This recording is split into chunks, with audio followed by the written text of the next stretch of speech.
Good day, everyone. My name is Charene Nortier, and I'm from the Conduct of Business Supervision Division at the FSCA. We are very pleased that you are watching this webinar, which is the second in a three-part series. The purpose of this webinar is to discuss the Omni CBR, and we are going to be looking at some of the sheets in more detail in this discussion. In our first webinar, we talked about what the Omni CBR is all about, what the purpose is, where it comes from, and the roadmap. And then we also highlighted that we will be looking at the Omni CBR in more detail. So in this second one, we are going to be looking at the sheets that apply to everyone, regardless of which industry you represent or what your license entity is. The third webinar, which you will be watching at the end of the series, we are then going to be looking at the additional sheets that are specific to a particular industry. And we're going to be unpacking those specific sheets in the third webinar.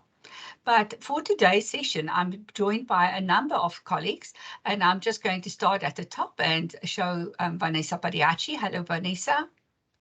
Louisa Basitere. Marrelie Victor. Martha Swarts, and Juanita Smit. So thank you so much to my colleagues for joining us. We are going to be taking the sheets one by one. Juanita is going to be showing the sheets to us as we are talking about it.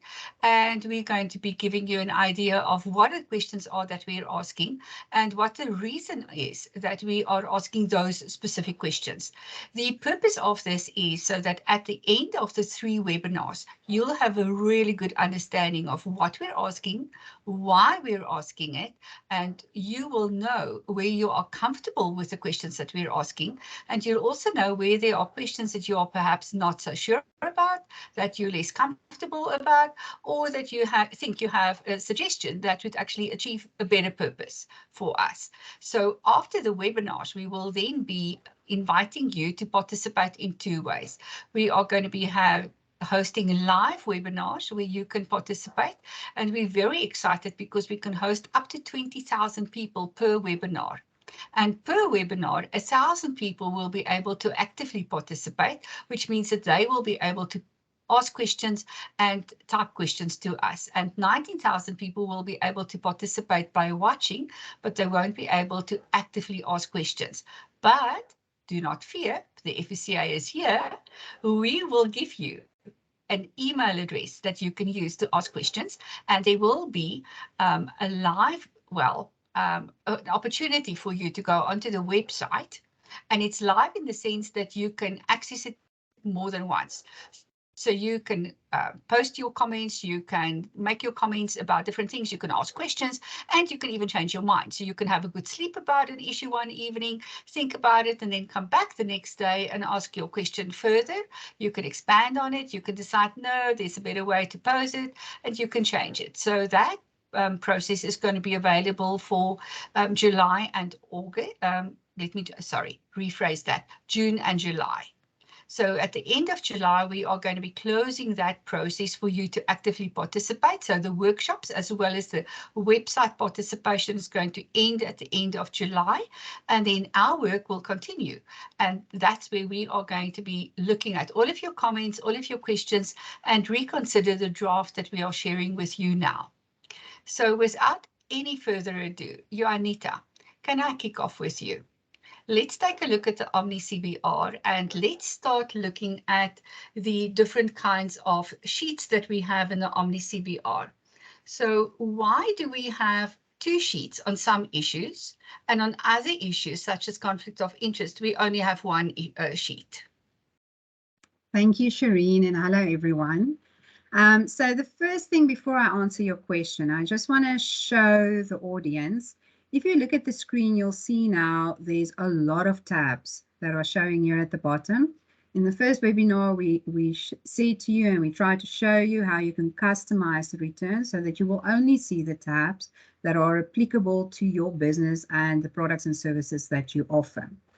In this webinar, I'm not going to customize because we can't customize in a way that only the all sheets show, because it will always be the all sheets plus your specific business composition additional sheet. So I'm going to scroll through the tabs, but please do not get a fright because of that. because you won't see all of this at once, except if you're in a group, you're doing one return for the entity, but even then it's per entity. So no, you wouldn't be seeing all the tabs, so you can relax. Even in a group, it will be per entity, legal entity that will be submitting. We will collate it and see the bigger picture. So again, this is your introduction sheet that we spoke about in the first webinar. And then I'm going to go, this is after you customized, you will get the all business composition sheets. And it's then in retail and business. And that brings me to your question, Charene. Why retail and business, and what does it mean? Now, again, I have to refer to the first webinar where we said we have a terminology sheet. In the terminology sheet, we also explain to you what we think is retail and what is business. This is what we internally, after various workshops and discussions, decided within the FSCA between the different departments that this terminology will work best across the sectors for our understanding. So retail is your natural persons. And we have to also split this because there's different market conduct risks that are associated, whether you're retail or business. And we wanted to prescribe the segmentation of the target market. And the need for this is because we can't do comparisons if we don't actually prescribe how to break down your target market. This is one of the learnings we also took from the Insurance CBR. So when we had to decide how to break down this whole industry and what will be possible to report on and not report on, we knew that retail as personal, as natural persons, you would have the age for them, and it's information that all the sectors would have and would be able to update on an ongoing basis without having to go through extra costs or asking any additional questions. And then on the business side, we took the, and you'll see even in the market segmentation, we took the annual turnover or fund value, and we broke it down into certain segments. And this basically means on the business side that it includes a sole proprietor right through any juristic entity that you have. And that is registered with us, and you can break it down into that breakdown, and that would be the business part of it. So that is the main split that we have between retail and business. As we showed in the first webinar, you will choose what type of customers you have. If you only have retail customers, you will only get the sheets that are applicable to retail. And if you have both, you'll get both on these sheets, and otherwise you'll just get the business sheets. So I also just want to say at this stage, sorry, Charene, the numbers that you're seeing, because this we didn't touch on in the first glimpse of the Omni CBR in the first webinar, this is the XML codes. So when you start completing it, it will be clear and you'll put in your own numbers, but this is the XML codes that can be used to start building if you want to submit via XML. Thank you very much, Juanita. I think that the larger businesses who are going to be using the XML way of responding are very relieved to know that they have XML codes already that they can start using. But while we're looking at the screen as you're showing it to us, there's quite a lot of different columns. Could you talk to us about the columns, please? Yeah, so the columns it would depend on how did you actually choose your products or your entities. In terms of, you'll see the FSPs are broken down into category 1 FSPs and category 4 FSPs, and then we took the category 1 FSPs and broke them down further. And only where you said yes when customizing the return will you get the column that is applicable to you. And you won't see any of the other columns. So if you are a life insurer, you will not see any of the other columns because they're not applicable to you. And that is how it will display on all sheets. Thank you, Juanita. That makes a lot of sense if we look at it like that. So it's to narrow it down according to the type of business, the type of activity that a specific entity is performing. Can we talk about the purpose of this sheet? Yes, so the all sheets, I'll specifically talk about the business composition one, but I do think I actually missed part of your first question about why do we have sometimes retail and business. Like I said, that's if you have both clients and you chose both upfront. But if the only sheet that we don't differentiate between the clients is the conflict of interest sheet. There we only have one sheet. Doesn't matter what type of client you are providing a service or a product to. And that's because that sheet is focused on the entity itself. It's focused on the ownership of the entity. How do you actually generate your income and what expenses do you have and what type of advertising you do and whether that is suitable for the customer. So on that one, you'll only have the one sheet, but otherwise it will be on the clients that you chose. See, I get very taken away by the Omni CBR. I can talk about this for days to explain and I have something new to say every time. Okay, but if we look at the business composition, all sheets that we have here, you'll see there's two sections to it. You have your business composition, and then if you go down, you also have the product performance, the second section on this. Now, the questions between retail and business is very much the same. It's only the market segmentation that is different. And that is because of the fact that we're looking at natural persons and juristic persons or entities on the other side. The business composition part, and actually this is something I think we mentioned in the first webinar, but we'll mention it again probably more than once in this webinar and in the next one. The entire Omni CBR is not something on its own. You can't look at one indicator on its own or one sheet on its own. It's a story that it tells you about the business. It tells you what type of products and services this entity is providing, to whom they're providing it, how are they providing it, how is it performing, where are some of the red flags and the concerns, what are the market conduct indicators we as the authority concentrate on. And again, and we mentioned this before, it's not a tick box exercise for us or for you. This is something we actually expect that will add great value to any entity in any industry, because it is the market conduct indicators that do change quite volatilely. So that's why we can ask it on a quarterly basis. And if you want to be more proactive and preemptive, this is the type of indicators that you want the information on to also see the trends fast enough and to do in future more predicative analysis on it. So if we look at the business composition part, we're going to start with you as a business and your book of business and what it is all about. So we look at what type of products you give. We look at the service that you're giving, the value of it. We also look at where are you making most of your money from? Is it the actual business that you are registered to do, the actual products and services that you provide, or is there another way that you are generating an income, and that income might even be more than what you're actually licensed to do? Then you need to split your book, like I said, in the retail to the ages that we have here. There is an assumption that we also make with this breakdown, except for the fact that we wanted to choose a breakdown that all the sectors would have and that you would be able to monitor it and update it, and it wouldn't cost any extra cost to do so. It's also because there's the assumption that at certain stages in a person's life, you need certain products and services. And that the products and services should be suitable to that target market.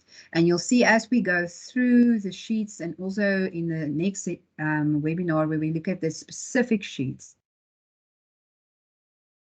Product, sorry about this.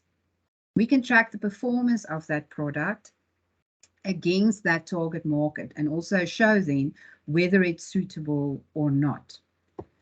Okay, so then we also ask about gender, and this is for inclusion purposes. We do ask it on some of the business composition specific sheets as well. About your customers, we do want to see about financial inclusion. We also want to see about literacy. We want to see what is the persistence of certain products in certain age groups and gender groups. So this is basic information that you should have about your book of business and the value that it is. It might be that you've never drawn reports on it before or used it in this way, but that you should be having it about the funds and how the fund is actually put together and all of that. Then we also look at your distribution channels and what distribution channels are being used. And if we look at your business model, is it in line with your strategy? We have engagements with these entities, and that also gives us a good idea of what you're saying, where you're going. Is this strategy in line with the rest of the group? Is it in line with what you told us? Is there a change? Is there something we're picking up in your strategy which might not be working? Maybe the distribution channel isn't appropriate for your type of customer. Therefore, there might be a lot of cancellations or a lot of surrenders that are given in a certain period of time. And that's why we also measure it on product levels on the business composition additional sheets.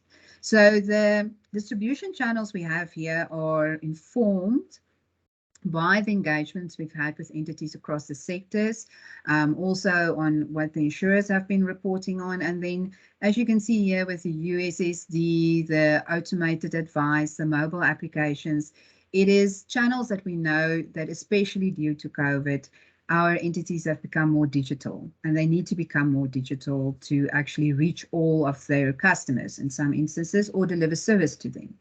And that is what we want to track, also the success of it. One of the important things that we'll also emphasize in all the webinars is when you ever choose other, because there's always that catch all other section, that you do need to give the comments in the comment section, which is at the end of each sheet.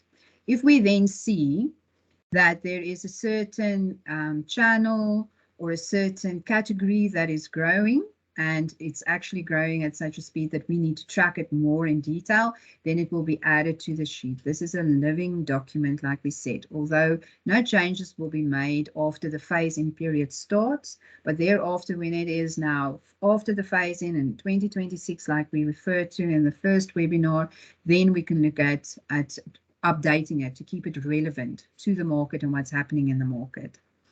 Then we also have a lot of questions under the business composition sheet that comes from the phase compliance report, and that's why we also stopped that report. We want to get all the information that we need out of one return, and we want to get it from a conduct perspective, and we want to be able to analyze it quickly, do benchmarking, and give feedback to entities. And that's also why we're looking only at quantitative information at this stage mostly. There are some yes and no questions on the governance sheets and so forth that you need to answer, but it's more quantitative information that we're getting. So here we will be looking at your employees, your representatives, your KIs, the branches that you have, about the breakdown of the advisors that you use, because we also have to look at what's going on in the industry. How are you performing against your own transformation plan? Do we have inclusion there? To what level do we have inclusion? We also ask this about your staff on the governance sheet later on. We need to know that you're still protected and that you can actually have cover if anything goes wrong, and that our customers are therefore protected. And we need to know how big is your exposure to third parties. So here are some general questions that we just ask about the number of agreements that you have, including your binders and your outsourcing.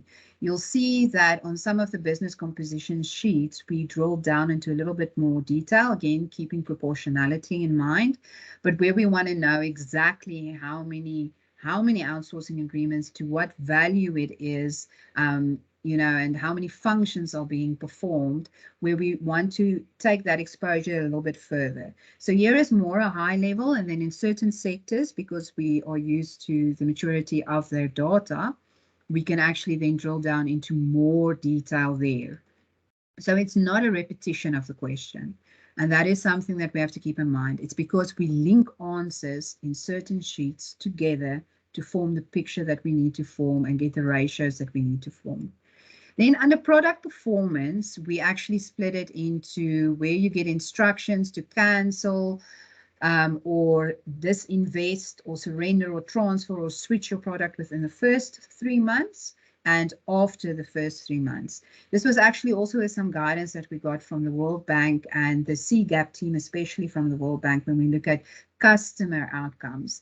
The indicators and market conduct indicators that we receive or that we highlight and flag if something is actually cancelled within the first 3 months is different as to when something is cancelled after 3 months. We also on the governance sheet have a question where we're asking you How long on average does your customer actually stay with you? And then we have tranches there that will also link up to how quickly do they cancel with you? Do they think you're treating them fairly? What is the culture of this entity? Because a lot of these questions also feed into the culture of the entity. Although we have the culture section on the governance sheet, that is just the bit more straightforward questions that Vanessa will be taking you through. But other questions on how you treat your customers, are you selling to the right customers, giving the service to the right customers, is your product performing the way you should, is what we have here, and that is why we're testing it in the first 3 months and thereafter. And then the last question that I just want to highlight a bit here, maybe the last 2 questions. One is about the average cost for the customer to use channels to give the instruction to the entity. This is also very much focused on trying to see, it's one thing to say that you are customer centric. It's another thing to actually demonstrate that to us. So we look at who is your target market and how easy do you make it for them to actually communicate with you. Not only when there is a payment due or a complaint, but when there's queries and updates that they need to do. And if you do cater for a lower income market, do you have any channels available to them where they can freely access you? And did you think about that before, or a callback type of service that you're giving? And then the last question about the number of instructions for the reversal of payments. This we're doing to actually get an understanding of what's going on in the industry, the behavior of customers and the effect that it's having on the industry, to see whether there's really that much of reversals. It can also show to mis-selling, it can show to fraudulent behavior, or it can show to cash management on the side of the customer. And that's why I said you don't look at just one indicator, you look at all of them together. But this is basically about your business and your products and how your customer is reacting to that and the services that you are rendering. Thank you, Charene. Juanita, thank you for a very comprehensive response. We are going to be coming back to you, but I'd like to move to Marsa and ask Marsa to talk to us about the sheet that deals with the movement of money. And Juanita is showing that sheet for us just now. As she mentioned, there's a lot of sheets. Remember, with the customization, you would only see the sheet that applies to you at that stage. So if we look at the sheet that everyone has to complete and has to do with movement of money, and as Juanita said, the questions are very similar between the retail and the business. Martha, talk to us about the purpose of these sheets. Why do we need these sheets? Good day, Charene and everyone. Now, the movement of money sheet, the retail and the business sheet, they focus on the flow of money to and from customers. They also relate to payments and refunds made to customers, and whether there are different approaches on how quickly the payments are made, are done versus the refunds. And also, we as the regulator want to see that all customers are actually treated fairly and in the same manner. This again is important, that all customers, the questions are looking at the culture and efficacy on how the institution deals with the flow of funds back and to the customers. You'll notice on the question also that there are turnaround times on the questions, and then these turnaround times are asked to enable us to do some benchmarking and flagging of any outliners in this regard. Furthermore, then link up with other questions on how quickly the funds are allocated and whether the biggest source of income lies for the institution. And lastly, Charene, monitoring the turnaround times on the sheet, on the first sheet on a payment, should also link up the question on how on the payments and refunds might give us a better insight into some causes of complaints from customers. In this section about the collection of money, if you move down on section 2, we need to understand how the money is collected, by how many entities, and the manner in which the money is kept safe. This differs differently, fits into the risk rating on the entity and whether the additional oversight and monitoring is needed to give the right level of protection to the customers. You'll notice also that there are different methods of collection. You'll notice there's the nominee company, the custodian, administrator, and also their juristic representatives. And you'll note since the return will be requested from quarterly basis, it's easy to monitor the changes from one quarter to another, where we'll be able to flag further discussion with the institution regarding due diligence and monitoring from that side, assisting all parties to be more proactive. And I'd like to highlight to the institution that also there are more additional questions around the movement of money on the specific business composition and benefit sheet, which the institution have to complete also. So there are more questions relating to the movement of money than the all money movement sheet that are specific to different institutions based on the business that they do. Thank you, Martha. That's very insightful, and I like the way that you explain why we are so interested in the movement of money. We all know that money is a very sensitive topic and that businesses and clients are very careful about the movement of the money, what has happened, where has it gone to, and on what instruction did it go there. I also like the fact that you talk about the turnaround times and the trends that we can pick up in the industry, so that people can see that there are specific reasons why we're asking certain information, and that we're going to use that information to highlight whether there is a potential problem, an actual problem, or whether something actually isn't a problem at all. So that's very useful to understand. Martha, you talked very briefly about the difference between the retail and the business composition sheets. Could you just expand again? Is it the same questions or are they different questions? There are actually minor differences between the sheets, Charene. The collection of money between the sheets are exactly the same. The differences are in the payment section. If you go to the payment section between the sheet, you'll see on the retail sheet, on the retail sheet, it indicates the payments in respect of the age groups.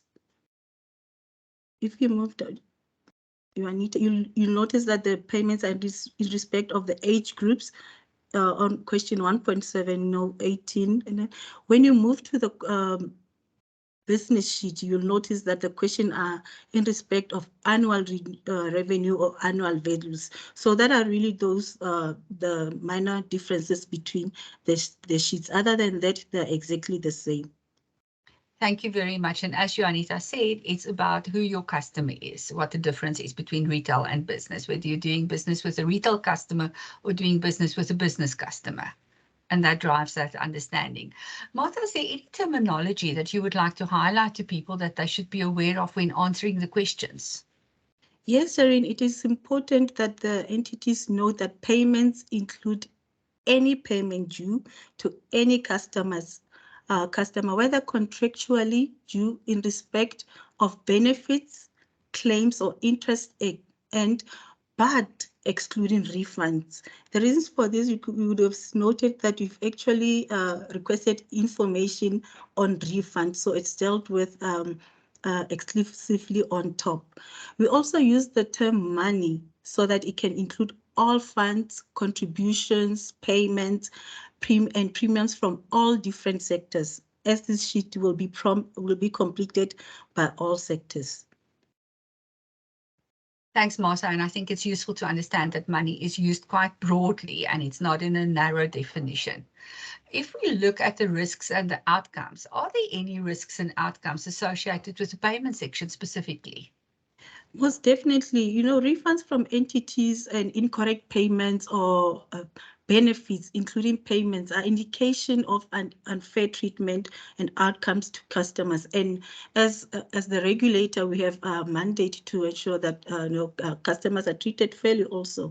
They can indicate other market conduct concerns such as system issues, lack of oversight regarding third parties, non-compliance with requirements in legislation, or treating different types of customers differently. Thanks, Martha. And then a last question to you on this sheet is, what are the risks and outcomes associated with the collection section? In Charene, as the authority, it's scary how many number of entities we have seen misappropriate customers' funds. So this section will actually enable us to see how customers' funds are allocated and collected as expected. It will be able also to see trends on the way and the manner that the collection of money is done in different industries. Thank you, Martha, and you're quite correct. We do see issues like that, and they're always very tricky to unpack and solve. So it would be very beneficial if we had more information about that upfront. I am going to move on to the next sheet, and Juanita has alluded to the conflict of interest sheet. Marrelie, could I ask you some questions about this, please? Sure, Charene. Good afternoon, everyone. Thank you so much. Marrelie, now it's very interesting. This is the one sheet where we only have one sheet. We don't have a split about this. So why is there no difference? Why don't we do a split? Yes, Charene, I think you're correct when Juanita did mention this up front, but I think we are dealing with so much information, it probably doesn't do any damage to repeat some of the important points. So this sheet deals with the institution, how dependent it is on the group's services or third parties, which services are being remunerated, and how and whether the institution received any payments or incentives for additional services rendered. The type of customer is therefore not relevant, and only the type of institution and the flow of funds. Thank you again, Marrelie, and I agree with you. Repetition on this very complex and dense piece of information can only help us. We've worked with this for so many years, and I still sometimes find myself a little bit confused about what is it and where is it that I can find it. But moving on this sheet, why do we have issues around ownership on a conflict of interest sheet? Why is that important here? So specifically, so any change in ownership, but specifically a significant change, and the dependency in a group between institutions have a direct link to how the business is managed, how the expenses are paid, and how the income is generated. Therefore, we did not include ownership on the governance sheets, as it ties up with the various sections on this sheet and is therefore better placed here. As mentioned before, we will never consider one indicator on one sheet on its own. The return tells a story, so the indicators are linked across the sheets to indicate potential risks. We will also be able to determine whether the strategy of the institution or group has changed by looking at the answers to some of the questions that we're asking, including the ones on the sheet.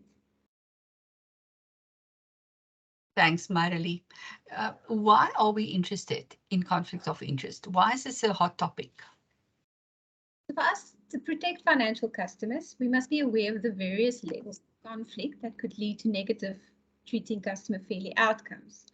And when we understand it, we can take steps to mitigate against certain conduct outcomes, which may apply to specific institutions or to the sector as a whole. Thank you. Let's talk a little bit about commission. And I know commission in certain parts of the industry is a really hot topic. So what is the difference between commission that is earned and commission that is received? Isn't it the same thing? It sounds very similar. Charene, the commission earned is the actual commission that you have earned in the reporting period, while commission received can be upfront commission. This distinction must be made now already to make sure that we can provide accurate reporting on commission and the commission regulations. If we don't make a distinction between the two, the different entities may report differently, and this will result in reporting that's not uniform or accurate.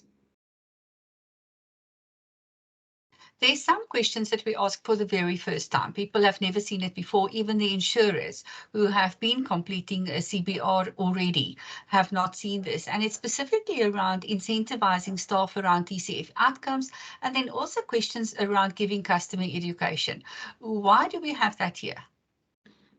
Charene, this is very true. And I think one thing that we must say is that we decided to include as much questions as we can that we really need entities to answer, even though they may not be in a position to report it at this point. But these are really the questions that we feel is important and entities should be able to answer.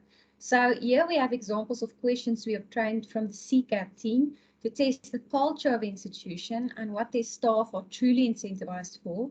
It is very clear how incentives drive behavior, whether good or bad. And then the question relating to customer education emphasizes our focus as the FECA on customer education, and also highlights that all institutions should assist in customer education as much as possible. Lastly, on this sheet, can you talk to us a little bit about the additional questions on advertising that even the insurers haven't seen before? Yes, so this sheet needs to cater across sectors and for advertising that might not be acceptable or expected in some sectors. Sponsorships and marketing events are added. And this was done due to the feedback that we have received from institutions across various sectors during the engagements with them. Thank you very much, Marrelie. I'm going to move to the complaints section, and Louisa is going to be in the crossfire now with the complaints questions. Louisa, complaints is something that we get a lot of, and we get it from different sources. So we have a number of questions on these sheets. So if we look at the Omni CBR's questions, we actually find that there is data relating to complaints for both retail and business lines of customers. We make the differentiation. Why do you think it is important to monitor these complaints and to make this differentiation?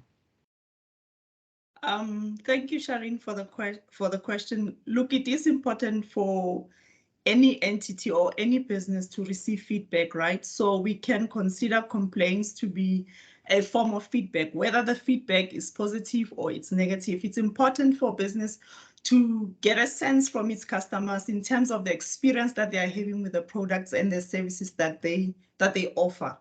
So from our perspective, we were expecting that as an outcome of the complaints paper that we completed in 2011, when we were still the then FSB, that there would be one central register for complaints, and that the complaints in terms of how they're being assessed or managed by supervised entities, that they would be linked to TCF outcomes.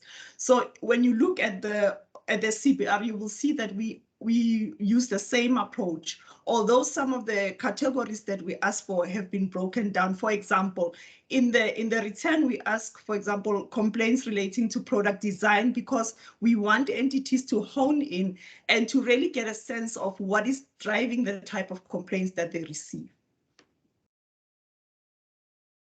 Thanks, Louisa. So you talk about supervised entities. So this is everyone who's got a license with us that has to respond to the Omni CBR. What kind of data can they expect to be asked to report on? So you're correct, Charene, in the sense that every supervised entity will be expected to complete these sheets relating to complaints. So in terms of the types of information or data points that we will be collecting, let's start first on the retail side. So on the retail side, we ask questions around the number of complaints, obviously how many complaints are you receiving in the reporting period, and then we segment the complaints according to, for example, the age of the complainant, because we want to get a sense, are your products fit for purpose, you know, for the segment of the market that you're operating in. Then we ask questions around what channel was used for you to receive the complaints. And again, then we link the complaints to the TCF outcomes.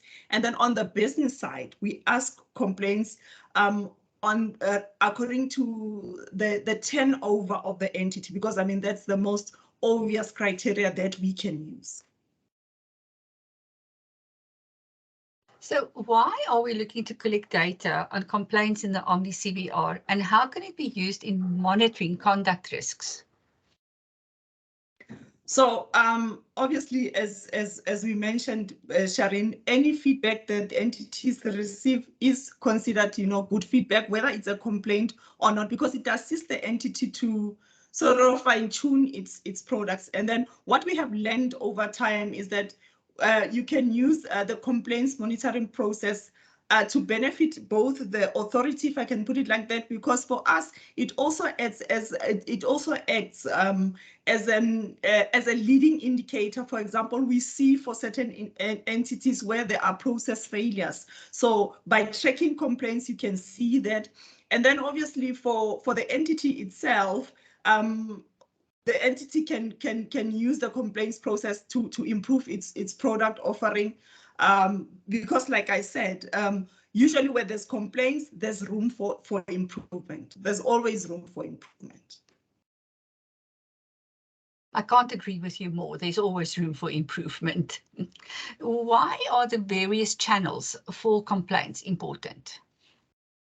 So it's important to monitor the various channels, Charene, so that we can see how you are monitoring the channels, whether you've got control over all your channels and whether decision-making is consistent across the channels. Because you may find that an entity is strong, for example, in let's say, monitoring its call center. People call in, and therefore if you call in, your complaint is resolved, as opposed to when I go on the via email and I send an email and then you find my complaint just lies there for days. So we want to see whether a complaint comes in through your call center or via email, or maybe walk in exceptional circumstances, that the process is the same, the decision making is the same. I think those are really important benefits to a company. So if we pick up on the benefits that an entity, a supervised entity, and even the customers can have, what are those benefits from monitoring complaints? Again, Charene, like I said, the benefit in monitoring your complaints is that, let me put it this way, it costs money, right, to handle those complaints. So it doesn't make sense for an entity to run its business and then not look at the feedback, because what happens is, if you don't improve your processes by looking at your complaints, then you'll have more disgruntled complainants, and then you'll spend most of your time putting out fires, as opposed to doing what you're supposed to be doing, which is actually selling your products or your services. So by monitoring the process, like I said, it helps you to improve your product offering. It also shows you where perhaps there's gaps even in the market, where you can plug a gap and offer a new service, or you can do an improvement and offer the type of offer an improved product or service. And those are really important benefits. And it's, again, support for what we've been saying through the webinars, that people mustn't see this as something that only the FSCA can benefit from. It is also a benefit to the entity that is actually completing this. They can get data that helps them to manage their businesses better. And you also talked about the costs of complaint management. So I think these are important things that people must keep in mind when they are looking at the questions. So another question around institutions and customers. Is it not good for an institution to settle most complaints in favor of the customers? Shouldn't they just take these complaints on trust and settle? Look, Charene, at face value, it looks like it's a good thing, right? But it could be an indicator that initially your decision making was not correct. It would be concerning why you would then settle all complaints in favor of the complainant. Then it means there is a flaw in the process. Like I said, then it's an opportunity for you to then go back and go back to the drawing board and say exactly what is it that is going wrong here. Why is it that every time a customer calls in and they say, I'm unhappy about 1, 2, 3, 4, then you find yourself as a business having to to resolve in favor of the complainant. So if you look at it, you're effectively having to do the same process twice.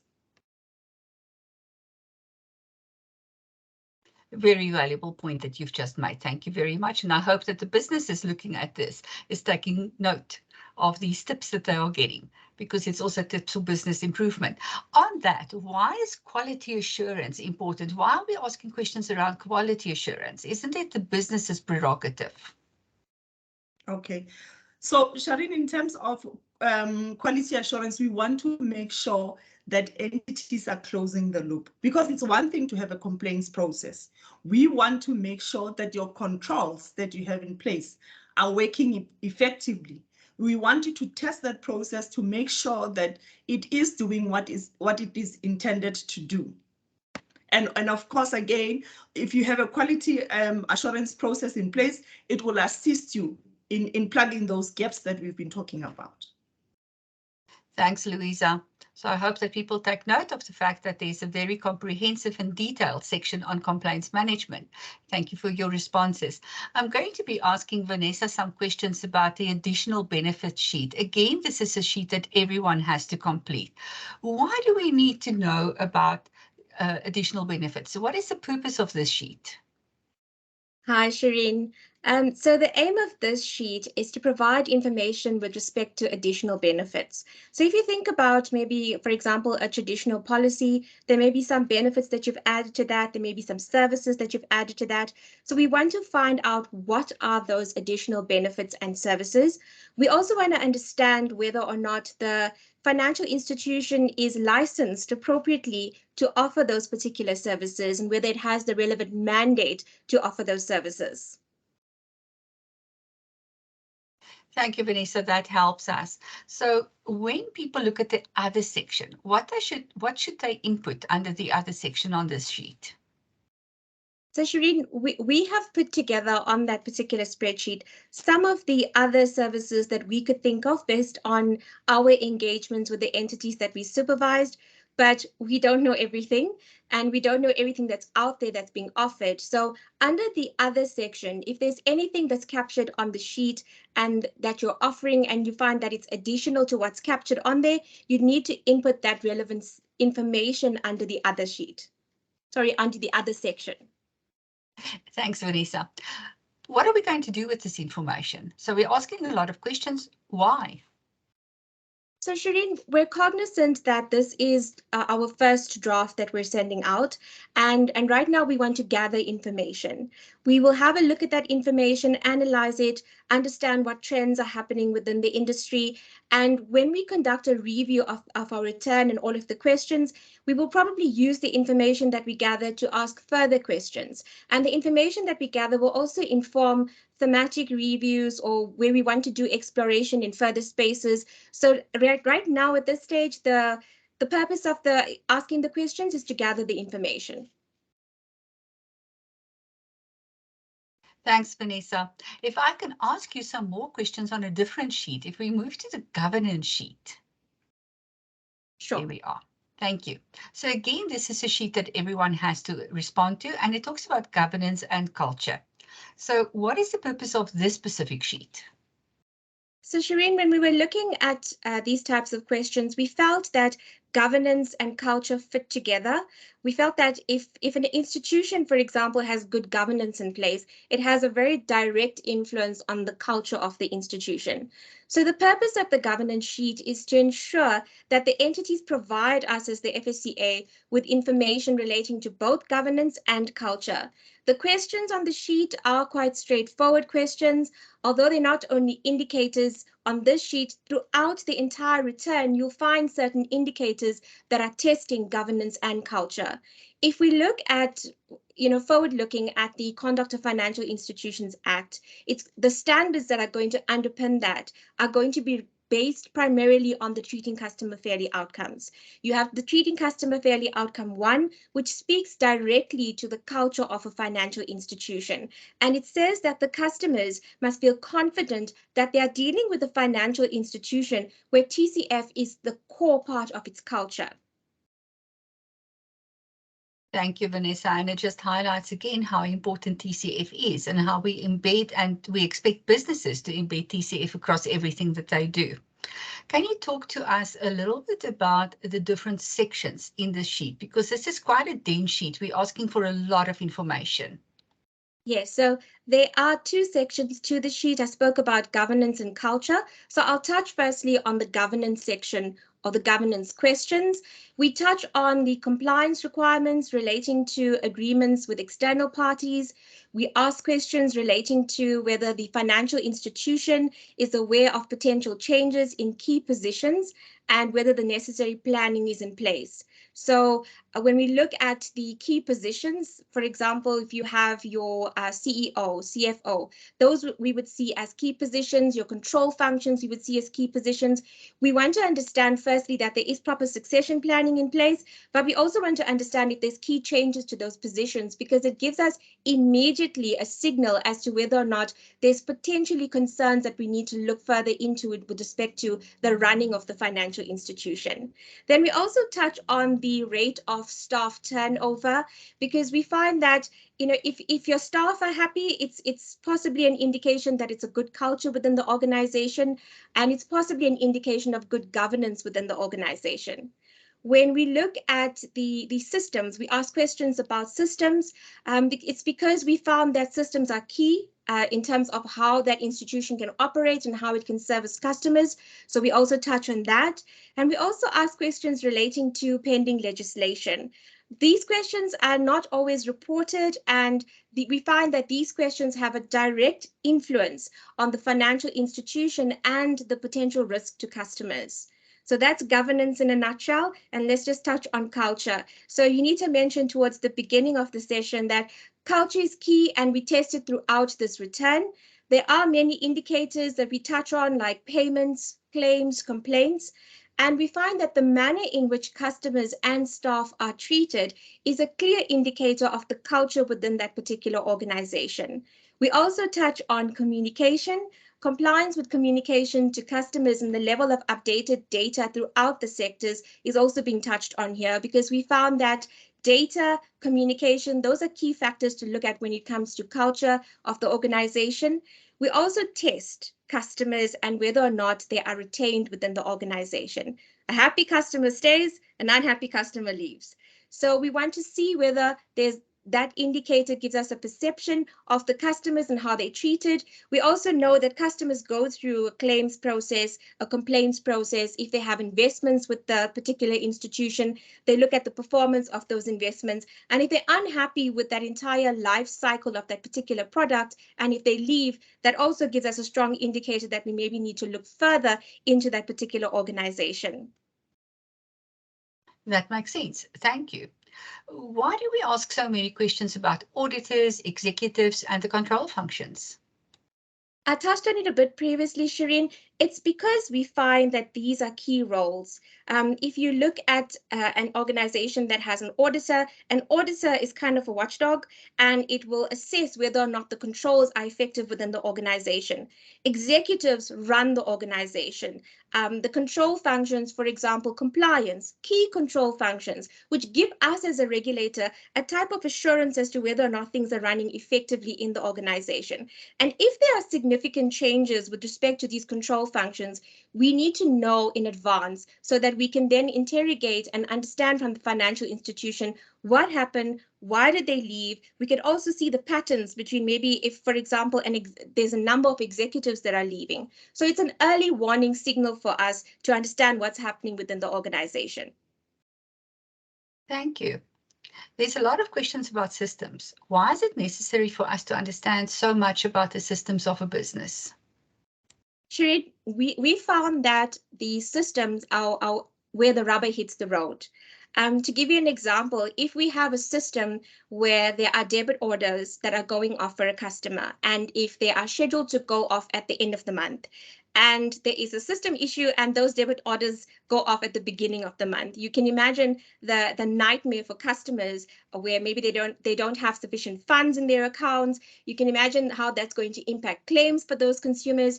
So systems we found is very critical in terms of how the clients are serviced and the quality of the service that the clients received. And we've also seen recently as an emerging trend, there've been some data breaches, cybersecurity breaches. So we want to understand whether the cybersecurity measures that the institution has in place are satisfactory for us as a regulator. Thank you. That helps to understand why we want to know so many small details about the systems of a business. Something that we've seen in business, and I see that we also have quite a few questions about that, are questions about liquidations and solvency. Why do we need to know about this? So Charene, we found that where institutions struggle from a solvency perspective, and if there's a conduct risk profile of that particular institution, immediately the conduct risk profile is impacted negatively because that institution is now focusing on how much of money can I get in order for me to get to a position of solvency. It's not focusing on conduct risks and how can I treat my customers. So we want to follow very closely the liquidations and the solvency status of a particular institution so that it can give us an early warning signal as to whether we need to focus more heavily on the market conduct risks of that institution. Again, for me, this is a very sensible approach to asking questions and using that information for a specific purpose. Why is it important in a culture question? So are so many questions about customers? So for us, customer is key. For us, the products and the services need to be designed, and they also need to be regularly adapted to suit a customer's changing needs. We expect institutions to contact the customer throughout the life cycle and to understand, am I doing okay as a service provider? Are you happy with my product? What is it that I need to change? Why do I need to change it? It needs to ask these intuitive questions in order for it to then design the product and change the product so that it can continuously be suitable for the client's needs. So some engagements and follow-ups are also prescribed in the current legislation in certain sectors, and this question will also test the ability of the institution to comply with those requirements. In a nutshell, we want to know, are you regularly in touch with your customer? Do you understand what your customer needs? Thank you, Vanessa. And the last question for the day is, why do we focus on risk on the sheet? Why is it important to focus on risk? So Charene, we have been engaging with a number of our supervised entities. And when we have these engagements, one of the things that we ask them about is, or to provide to us, is risk registers. Because if you're an institution, you should have a certain idea of what are your big risks, your medium risks, and your low risks. And when we look at these risk registers, we're trying to understand whether or not customer risk is featuring on these registers. And we see the risk of poor service to customers as a conduct risk. We expect institutions to introduce controls to effectively mitigate and manage these risks. And we expect conduct risks to be on the risk registers of all of the institutions that we supervise. Thank you. And again, it highlights how businesses can use these questions to also understand their own business and the risks that they face better. And I hope that this will become a live document for us as well as for the industry. Vanessa, thank you for your responses, and to all of my other colleagues, thank you for your responses as well. So just to summarize this webinar, so in this webinar, we looked at the sheets that are relevant to all supervised entities. The third webinar is going to be looking at the sheets that are relevant to specific industries only. So it's a three-part webinar. Part one, which hopefully you've seen already, talks about the overall approach to the Omni CBR, where it comes from, what the timelines are, what the roadmap is, what you can expect in the future. In this webinar, we looked at the sheets that are relevant to every single supervised entity. So regardless of whether you do insurance only or whether you are a retirement fund, all of the sheets that we discussed today is relevant to you. And in the third webinar, we are going to look at the additional sheets that are relevant to only parts of the industry. Thank you very much, and we hope to see you in our next webinar. Have a wonderful time. Take care. Thank you, everyone.